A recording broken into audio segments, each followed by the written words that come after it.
Welcome back to another CBH Talk. Today I'm joined by historian and former CBHA board member Jason Russell to discuss his recent article, Sooner or Later You'll Discover Kelvinator, which examines the closure of a major manufacturing plant in London, Ontario in 1969. Now, at first glance, this looks like a local story about a single factory, but Jason's research shows that it's actually something much bigger. The Kelvinator closure reveals that the forces we often associate with late 20th century deindustrialization, like job loss, corporate restructuring, and economic vulnerability, were already at work decades earlier. And in this conversation, we're going to look at what this case tells us about labor, foreign ownership, and the structure of the Canadian economy. And we'll also connect it to present-day questions around free trade and tariffs and Canada-US relations. I'm Tabitha Fritz, board member for the Canadian Business History Association, and I will be your host for today's conversation. Jason, thank you so much for joining us. Thank you, Tabitha, for the invitation. Great. So let's get into it. Now, Most people think that deindustrialization in Canada started in the 1990s or later, but your research suggests it was already happening in the 1960s. So what did the Kelvinator closure reveal that we've actually been missing about that? Well, it's a good question. The Kelvinator closure got a lot of attention when it happened in the late 1960s because it was the first closure of its type in Ontario. And it drew attention from the Ontario government. And this is after a period of very robust industrial growth in the Canadian and indeed U.S. economies after 1945. Now, the Kelvinator plant existed in London since the early 1920s. It started off as a fire truck plant, the Ruggles fire truck factory, and then it was bought by Kelvinator and switched over to appliance production. But what it really showed is that there were other forces. Kelvinator was in a situation that it was having to compete with more efficient producers, and it was part of a type of business model that's come back actually in recent years, primarily with tech companies. It was part of an industrial conglomerate. It might seem bizarre to think about it now, but all of the major North American automakers own appliance companies. So, for example, GM owned Frigidaire, and Kelvinator became part of Nash Kelvinator. It was called Nash Kelvinator, which was Nash Automobiles, which became part of American Motors Corporation. And there's the aspect of the automakers decided that they would start to divest themselves of these lines of business. And so the end of the conglomerate really starts to happen in the late 1960s. It accelerates very much by the 1980s. But they get out of these non-core lines of business. So there's that aspect of it, that phenomenon is starting to occur. And also just the impact of technological change, that the Kelvinator plant was an older plant. Maybe not that efficient anymore. It was a one-floor plant, which was unique at the time because a lot of the older factories were multi-story factories. It wasn't that. But Kelvinator, there's these different variables that came into play that led White Industries, the new parent company, to shut it down and transfer production to a more efficient facility. Now, what kind of workplace was it, right? So you talked quite a bit about the workers, and we'll talk in a minute about the difference between the workers' perspective and the executive's perspective when it shut down. But first, kind of walk us through what Kelvinator was. Like, what was the workplace like, and what did it mean to the city of London at the time? It was still towards the outskirts of the city when it closed. And an industrial neighborhood was constructed around it. There were other major industrial employers very close by. EMCO, which was Empire Brass Company, McCormick's confectionery factory was very close to it. And across the street was a Kellogg's cereal factory. A hosiery plant had closed well before the late 60s, but it was sort of north of it.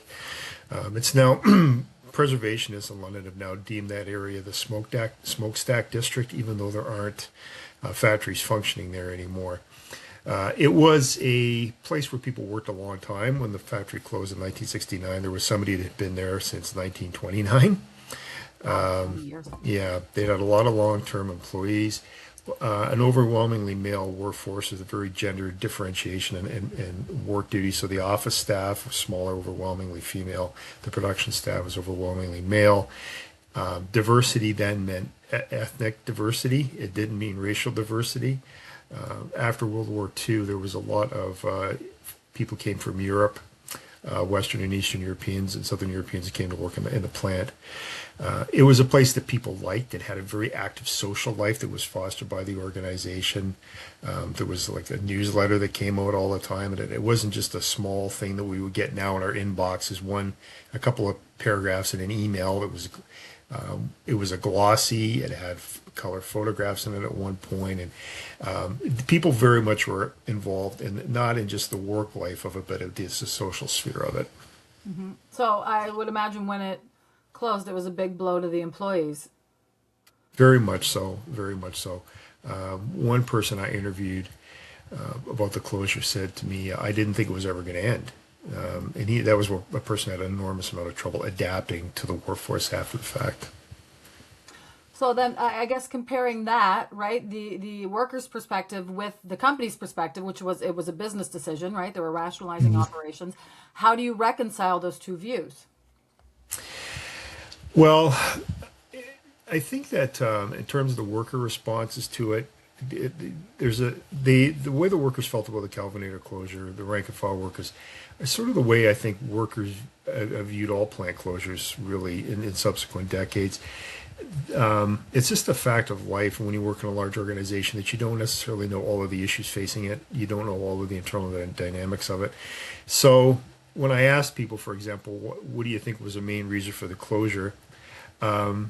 There was a huge range of reasons for it. One of it was because change of ownership, and that was really White Industries. One was technological change, that they'd blown a lot of money on a frost-free refrigerator. And for your viewers, it might seem bizarre now, but they used to have to manually defrost your refrigerators. So the cost of the frost-free refrigerator was identified as one thing. A lot of people blamed the last CEO of Kelvinator Canada, Bob Waxman, which it was not Waxman's choice at all. He was forced out just before the closure. But it's really, people sort of try to strategize amongst themselves and individually about why is this happening without when trying to do so without a really clear, all-encompassing picture of what's going on. Well, a major theme of the article is foreign ownership and branch plant economics, right? So how did Canada's dependence on American firms shape an outcome like this happening? Well, White Industries was an American firm. It wasn't unusual, though. Like, Kelvinator came to Canada to jump the tariff barrier. If you set up a manufacturing operation in Canada and jump the tariff barrier, it meant at that time, in the 1920s and 30s, you could access the British imperial market. So, for instance, now Kelvinator did not export products to Britain, but if you look at Ford Motor Company, it set up in Canada so that it could supply cars to the British imperial market. And really, there was a Ford subsidiary in Britain as well, and it supplied cars to the British market, but the Canadian manufacturing base for Ford actually supplied all of the other British imperial market with cars. So it was a good strategy. That's the main reason they came. General Motors did the same thing when it bought McLaughlin Motors in Oshawa as well. So not at all unusual. The consequence is, though, that what does it mean when decisions about opening and closing plants and laying off workers or keeping them is made outside of Canada? Well, that's the question. To what extent were decisions about Canadian jobs happening outside of Canada? They did. In this case, 100% they did. They Yeah. were made. Okay. Is that really, common? yes, it is common. And I don't know what the workers and management, local management at Kelvinator could have done to have stopped it. I really don't think that there's anything they could have done. But again, the idea, the news media wasn't filled with stories about plants closing in 1960s Canada. Not like it happened by the 1980s. It started to be very common. So it seemed like this total bolt out of the blue. My God, why is this happening to us? And who's making these decisions? And why can't, incidentally, the federal and provincial governments do something about this? Why didn't government really intervene at the time? Is it because it was the first closure and they didn't really realize that they Yeah, needed to yet? part of it was that. London was home to the premier at the time, Conservative Premier John Robarts. So Robarts did take an interest in what was going on. And so did the city government. The federal government slightly less so. But Robarts and the Conservative government were interested, but at the same time, other factories were still opening across southern Ontario. This is another thing that sort of disguised the immediate, the long-term impact, I should say, of Kelvinator. So they thought, well, so the workers lost their jobs at Kelvinator, and they'll go work somewhere else because shortly after, around the same time that Kelvinator was closing, a new Ford plant, also linked to trade relations between Canada and the U.S., was opening in Talbotville, which sort of sits halfway between London and St. Thomas, Ontario, on Highway 4. And there were a few people who went from Kelvinator that worked at Ford. They didn't like it very much. They preferred Kelvinator. But that was the reasoning certainly from the provincial government. They're going to be okay. They'll find something else to do. So then if we fast forward today, how much of what we're seeing, like, tariffs, trade tensions, supply chain shifts, actually started back with Kelvinator in the 1960s and is just kind of an echo of the same thing? And how much of it do you think is new? I think since 1965 and the trade treaty that was concluded between Canada and the U.S., what we commonly call the Auto Pact, which mandated that the Detroit automakers had to build as many cars in Canada as they sold in Canada. We've seen a pattern of greater manufacturing integration, and that's including in the appliance industry. Although much of the appliance industry, almost all of it now, is out of Canada. There isn't one factory left in Canada producing appliances. The last one was Camco in Hamilton, and it built appliances for General Electric. Whirlpool is the last manufacturer that it tries to keep most of its production in the United States. So in the case of appliances, it was shifted outside of Canada and largely out of the U.S. But in other industries, there was greater integration all the way along, and certainly a high degree of U.S. ownership in Canada as well. What's happening now is that trade system that gradually grew out of the Auto Pact and then the 1988 Canada-U.S. Free Trade Agreement, then what we used to call the North American Free Trade Agreement, all of that is sort of being reversed now, or at least seemingly being reversed by the current administration of Washington. Mm-hmm. And so, and leading to a lot of discussion here in Canada that we should be, bringing things back in domestically instead of leaving them outsourced to the U.S. and maybe reducing some of those ties between the two countries. So my question to you is, does history suggest that can succeed, or does it suggest that we have to remain integrated in some way? Well, the Canadian market at 42 million people is about the same size as the market of the state of California. Mm-hmm. So it's an important market for Canadians, but from the American perspective, and I think from the perspective of other potential investors around the world and other countries, it looks like a relatively small market compared to the U.S. market. So, for example, presuming appliance manufacturing in Canada just to supply the Canadian market won't be financially viable if we put it in the context of the Kelvinator closure. But with other manufacturing sectors like automotive in particular, the Canadian market's just not big enough to do it. And the idea of having these integrated supply chains and manufacturing chains is to improve efficiency. Although it might not look always efficient to the average person, that why does a car or anything else have to cross the borders so many times, maybe go from Canada to Mexico and then back up and so on. The idea is to try to leverage as much efficiency as you can out of the supply chain to enhance profitability, but also to provide the best possible price in the product, right? So reversing all that would mean higher prices, and it's already meaning higher prices across a range of products right now. Do you see the current U.S. trade policy debates as part of a longer historical pattern, or do you think there's something that's fundamentally new? No, I think they're part of a longer pattern. I think a lot of people, though, of course, don't know the backstory to trade policy history. It's not exactly a real pot boiling topic, but if you look at the history of relations between Canada and the U.S., trade has always been a sticking point ever since Canada was created. The Macdonald government in the 1870s created national policy in Canada, and three main planks: high immigration to settle the West on, I should say, land that was owned by Indigenous people, the construction of a railway across the country, and a high tariff barrier to foster the development of domestic industry. which, at least when it came to farming, annoyed Canadian farmers because they knew they were going to have to pay more money for equipment than they would if they were able to buy the stuff tariff-free from the United States.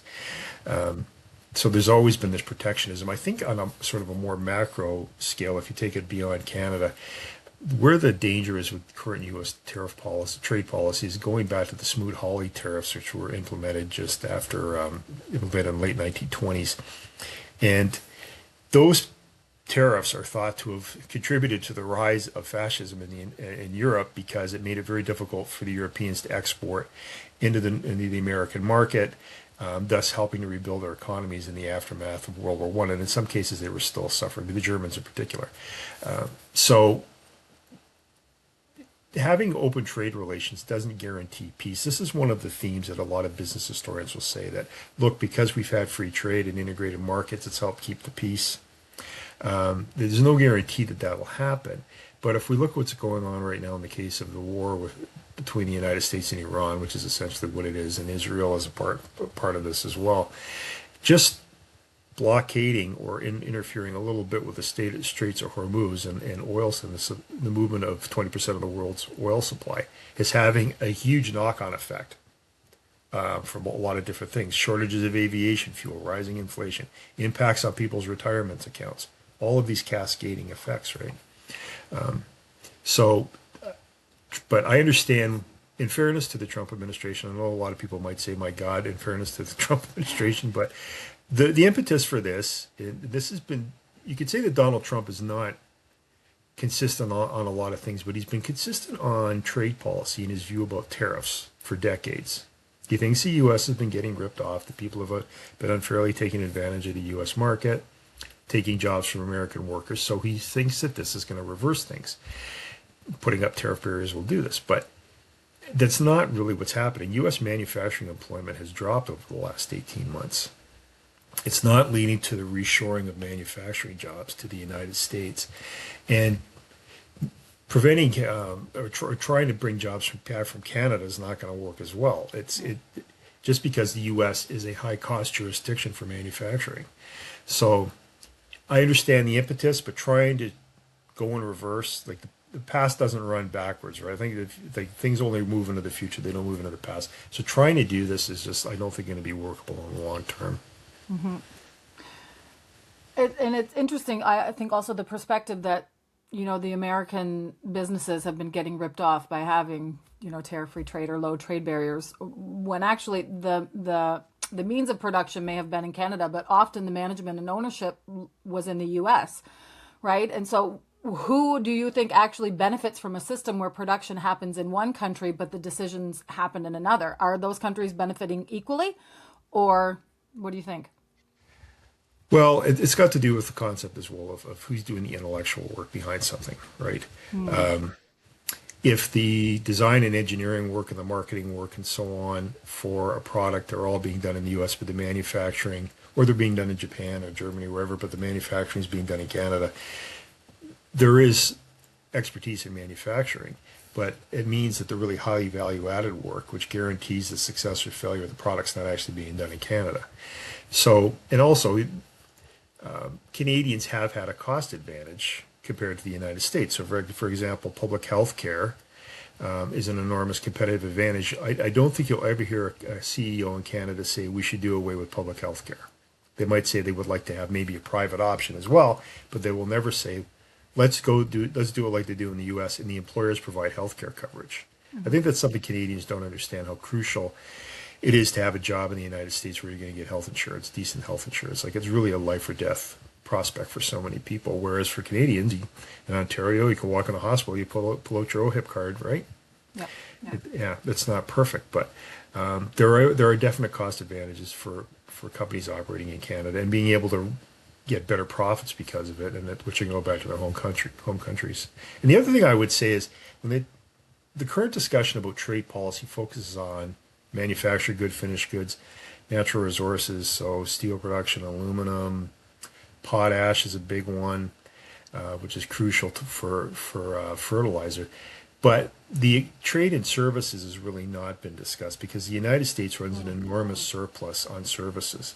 And if you look at the most valuable companies right now in the stock market, they're all American based by and large. So Amazon, Alphabet, Tesla, the major the streaming companies, which are slowly doing away with traditional television and movie studios, Netflix, and so on. They're all American firms, and they're very, very dominant. Like, for example, if a country said we're not going to have Microsoft Office anymore, what would they replace it with easily that would do the same things? They couldn't do it.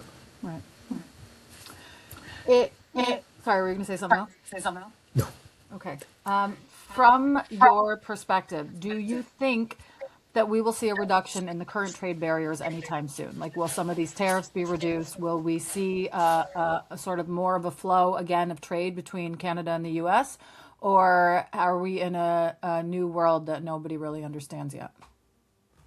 It really depends on what happens in November, pardon me, with the midterm congressional elections in the United States and who the next president is. This is another thing that I think Canadians and people outside of the U.S. have to understand. Donald Trump will become what is called a lame duck president after the midterms, even if the Republican Party holds on to their majorities in both houses of Congress. It's just the fact that he's going to leave in January 2029. And unless the entire U.S. constitutional system breaks down and he manages to stay in office, but he's even signaling he knows he's going, and thinking about who his successor might be and maybe trying to manipulate that process. But it just gets difficult when any president's in the final 2 years of their term in office to get things done, because Congress turns its attention to other things. Candidates start running for the presidential nomination. It's a very long election cycle. It's like a nonstop election cycle in the U.S. So if Trump's going to get anything done, he's got to get it done now. I know that they're working on what they call CUSMA, Canada, U.S., Mexico Agreement, or USMCA, whatever you want to call it now. But if the Democrats win one or both houses of Congress, then there's going to be absolute legislative paralysis, unfortunately, in Washington, I would say, for the next 2 years thereafter. And trying to get consensus on trade policy is going to be very hard, because trade agreements have to be ratified by Congress. Right? It's not easy for any president to say, that's it, we're pulling out of this agreement or this treaty. Like with NATO, for example, there are things that the administration right now could do to harm NATO, but they can't just pull out of NATO. That's something the Senate would have to do.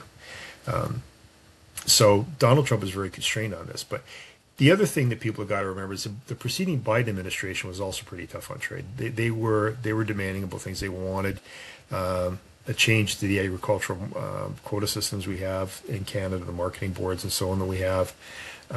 And they're also providing a lot of very lucrative incentives for manufacturers to set up their operations in different places around the country. So the next Democratic president, if it is a Democrat in 2028, might be nicer, but is still going to want to pursue the interests that the United States has. So, in other words, no, we aren't going to see a reduction in these trade barriers I anytime think soon. you'll see some reductions. I think there are things, Trump says we don't need Canada for anything, we don't need anybody. But most of like 90% of the aluminum that's used in manufacturing in the U.S. comes from Canada. They get very cheap and plentiful energy from Canada. Again, I mentioned potash. It's extremely important. There are crucial things that come from Canada, but the argument over manufacturing, I think, will continue.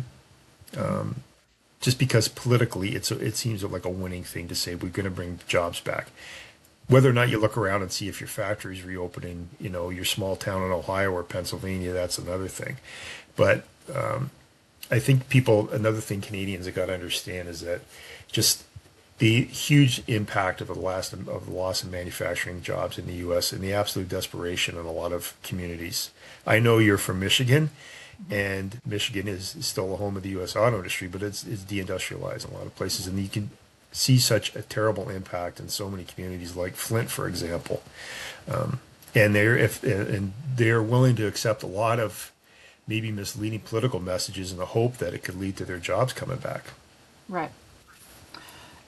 It's interesting, right? Like you can't quite tell the counterfactual, and you never know how big or small of a deal something will be while it's happening, right? So just to tie it back to Kelvinator, The article, your article suggests that, you know, the closure of Kelvinator didn't seem like such a big deal at the time, right? But it had really lasting effects. So why do you think it is that those types of events are really easy to underestimate in the moment? It's a lot of it has got to do with broader economic conditions at the time it happens, but also the community in which it takes place. So London, Ontario had a large manufacturing base. So it had a Northern Telecom plant, formerly Northern Electric, which was Canadian owned. Again, it had Kellogg's, General Motors, Philips Electronics. It was a light bulb plant. Labatt's, which still operates, a slew of automotive parts suppliers, and a lot of other things. So it didn't look that immediate. If you look in even bigger cities, say New York City or Toronto, New York used to have a lot of manufacturing. London, England had a lot of manufacturing plants. You would never know it now. In Toronto, if you walk down Spadina, that was the home to the garment district. There were textile factories on either side of the Spadina. You'd never know that now. The area that's now called Liberty Village, the only thing you would know about it, having had a manufacturing past, is the Tip Top Tailors building, right, which is condos. And it used to be a manufacturing facility. The clothes that Tip Top Tailors sold were made there. But now it's completely different, deindustrialized, right? But people, because there's so much other economic activity going on, in the case of Toronto, the switch to services and finance, you have to really look hard to see it happening and understand what the immediate impact is. Where if you go to a place like Lordstown, Ohio, which had a General Motors plant, that was it. It was Lordstown, and that was it. So when it closed, it was immediately obvious what the impact was going to be. Yeah, so that makes sense. I guess it's a lot of it's about finding the patterns, Yeah, right? very much Yeah. so. All right. Jason, thank you so much for joining us and for this thoughtful and very timely discussion. And this conversation shows how a single plant closure can reveal much larger economic patterns in history and how those patterns continue to shape the world that we're living in today. So if you enjoyed this episode, please give this video a like and feel free to share it with someone that you think would find it interesting. Be sure to subscribe to the channel if you're not already a subscriber so that you get notified whenever we release a new episode. And if you're interested in becoming a member of the Canadian Business History Association, you can visit our website at cbha.ca to learn more.